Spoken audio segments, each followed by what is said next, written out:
भारताने पाकिस्तानवर air strike करून क्षेपणास्त्र हल्ला केला। पहलगाम हल्ल्याचा बदला घेण्यात आलाय। ज्याप्रमाणे भारतीय महिलांचा सिंदूर मिटवण्यात आला, त्याचे प्रत्युत्तर पंतप्रधान नरेंद्र मोदी यांनी ऑपरेशन सिंदूर राबवून दिले।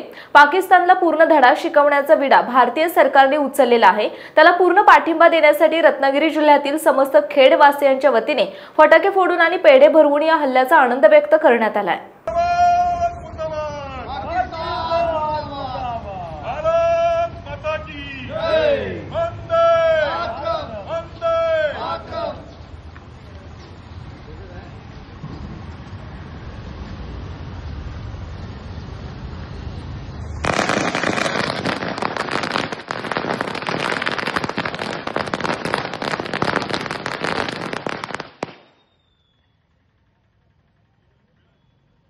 मनसे नेते वैभव खेडेकर सोबत शहराध्यक्ष ऋषिकेश कानडे, नंदू साळवी, स्वप्नील सैतवडेकर, आकाश पिंपळकर, पियुष माने, प्रशांत बारटक्के, अतुल शेठ, राकेश मोरे, भूषण कारेकर, अक्षय जांभूळकर, संजय आखाडे आणि समस्त खेडवासीय यामध्ये आनंद उत्साहामध्ये सहभागी झाले होते।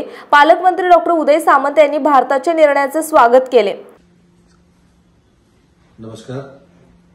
काही दिवसापूर्वी पहलगामवर जो हल्ला झाला होता आणि त्याच्या मागे आपला शेजारचा देश हा पाकिस्तान होता। आज मध्यरात्री 1:30 वाजता या हल्ल्याला भारतीय सैन्यानं प्रचंड पद्धतीनं प्रत्युत्तर दिलेलं आहे। जरी शरीरानं आपण सीमेवर नसलो, भारतीय सैन्याबरोबर जरी नसलो, तरी त्यांचं मनोबल वाढवणं ही आपल्या सगळ्यांची एक नागरिक म्हणून जबाबदारी आहे। आणि म्हणून महाराष्ट्रातल्या तमाम युवकांना आणि नागरिकांना मला एक विनंती करायची आहे की हे मनोबल वाढवण्यासाठी शरीरानंच त्यांच्यासोबत राहावं असं माझं मत नाही। आपण आज सोशल मीडियावर असतो, मोबाईल आपल्या हातामध्ये असतो। पाकिस्तानला धडा शिकवेपर्यंत आपल्या मोबाईलचा डीपी, आपल्या मोबाईलचा स्टेटस, आपले जेवढे सोशल मीडिया आहे तिथे फक्त आणि फक्त आपण जर आपला तिरंगा ठेवला तर सैन्याला देखील वाटेल की अख्खा महाराष्ट्र, अख्खा देश हा आमच्या सोबत आहे। आमचं मनोबल वाढवण्यासाठी सगळे भारतीय नागरिक हे आमच्या सोबत आहेत आणि त्यांचं मनोबल या कृतीनं उंचावू शकतं असं माझं मत आहे।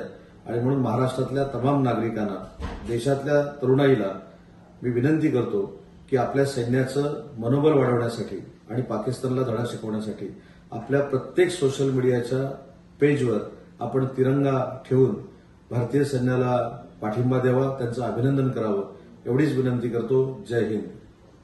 मनसे नेते वैभव खेडेकर यांनी आपली भावना व्यक्त करताना भारत पाकिस्तानला जसंच तसे उत्तर देण्यासाठी सक्षम आहे असं सांगितलं।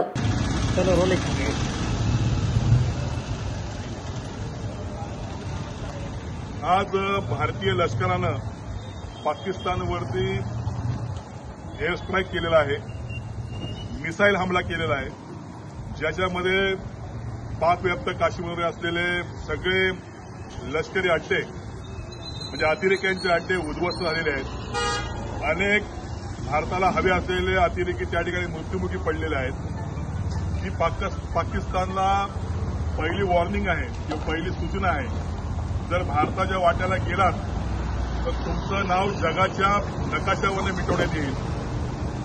त्याचप्रमाणे पाकिस्तानची 2 विमानं भारतीय हद्दीत येणारी F-16 ही देखील भारतीय सैन्याने पाडलेली आहेत आणि भारतीय सैन्य पाकिस्तानच्या कुठल्याही हल्ल्याला समर्थपणे तोंड देण्यासाठी सज्ज आहे। म्हणून मी पंतप्रधान नरेंद्रजी मोदी, त्यानंतर संरक्षण मंत्री राजनाथ सिंह आणि गृहमंत्री अमित शहा यांचा मनापासून आभार मानतो। आणि या भारतातले सगळे नागरिक, सर्व पक्ष या आपल्या सरकारच्या बरोबरती आहेत। तुम्ही जो निर्णय घ्याल त्या निर्णयाला आमचा संपूर्ण पाठिंबा असेल। त्याचप्रमाणे या पाकिस्तानला अशी आद्दल घडवा की पुढचे 10 जन्म पाकिस्तानला पुन्हा विचार करावा लागेल की एखादी कारवाई भारतावरती करावी, यासाठी त्यांना विचार करावा लागेल। अशी आद्दल मोदी साहेबांनी त्यांना घडवावी, यासाठी आम्ही सगळे समस्त खेडवासी जमलेलो आहोत आणि त्यांना आमचा पाठिंबा आहे। भारत माता की जय, अखंड हिंदुस्थानचा जय। महाराष्ट्रातील तसेच कोकणातील महत्त्वाच्या बातम्या पाहण्यासाठी कोकण 24 तास न्यूज चॅनलला यूट्यूबवर सबस्क्राइब करा आणि बेल आयकॉन प्रेस करा।